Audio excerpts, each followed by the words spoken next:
adik-adik, selamat datang di Departemen Mikrobiologi. Pada hari ini, kami akan menjelaskan materi acara 2, yaitu morfologi koloni dan sel bakteri, dan pewarnaan atau staining bakteri, yaitu sederhana dan gram. Oke, yang akan pertama kita bahas, yaitu struktur sel bakteri.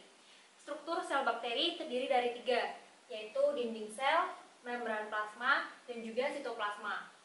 Yang pertama ada dinding sel. Dinding sel ini merupakan struktur yang kompleks, semi kaku, mengelilingi sitoplasma, dan tersusun atas peptidoglikan. Dinding sel sendiri berfungsi untuk memberi bentuk sel dan melindungi isi sel tersebut. Kemudian selanjutnya ada membran plasma.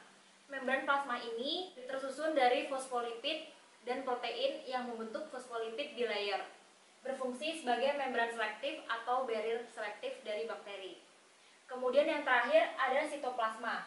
Sitoplasma itu merupakan substansi sel dalam membran plasma yang tersusun dari air, karbohidrat, protein, lipid, ion anorganik, dan senyawa yang berat molekuler rendah. Sitoplasma ini bersifat aqueous, elastis, semi-transparan, dan juga tebal. Sitoplasma itu terdiri dari 3, yaitu nukleoid yang berisi DNA, ribosom, dan juga inklusi. Nah, kemudian sekarang kita akan lanjut mengenai struktur eksternal dari bakteri. Yang pertama ada glycocalyx atau sugar coat. Sugar coat ini dia substansinya mengelilingi sel. Jika terikat kuat dinamakan kapsul, dan jika terikat lemah disebut dengan lendir.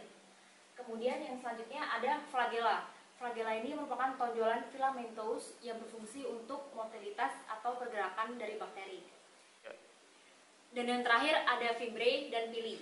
Fimbriae ini berjumlah banyak dan berfungsi untuk adhesi pada host, sedangkan pili berjumlah sedikit dan berfungsi untuk transfer materi genetik antar sel. Nah, selanjutnya kami akan membahas mengenai morfologi sel bakteri. Dalam mikrobiologi, morfologi diartikan sebagai bentuk sel. Bentuk sel ini dimanfaatkan untuk membedakan antar sel bakteri yang ada. Nah, macam-macam dari morfologi sel bakteri ada 3, yaitu yang pertama Coccus atau bakteri yang berbentuk ovoid.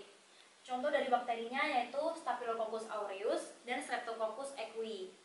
Kemudian ada juga bakteri yang berbentuk silindris yang biasa disebut dengan Bacille atau Rot. Contoh dari bakterinya adalah Clostridium tetani dan Bacillus anthracis. Kemudian yang terakhir ada juga bakteri yang berbentuk spiral. Contoh dari bakterinya adalah Leptospira interrogans dan Vibrio coma. Nah, selanjutnya kami akan membahas mengenai morfologi koloni bakteri. Apa itu koloni? Nah, jadi koloni itu merupakan sekelompok bakteri sejenis yang hidup dalam suatu tempat yang khusus dan tempat yang sama. Seperti itu.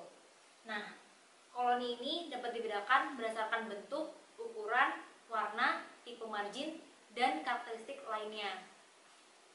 Koloni ini dapat digunakan sebagai kategori sederhana adanya pertumbuhan bakteri. Macam-macam dari morfologi koloni bakteri yaitu dapat dibedakan berdasarkan elevasi, margin, dan berdasarkan formnya. Yang pertama berdasarkan elevasi. Contohnya ada convex, umbonate, flat, dan raised. Kemudian berdasarkan margin, ada smooth, rhizoid, entire, lobate, irregular, dan filamentous.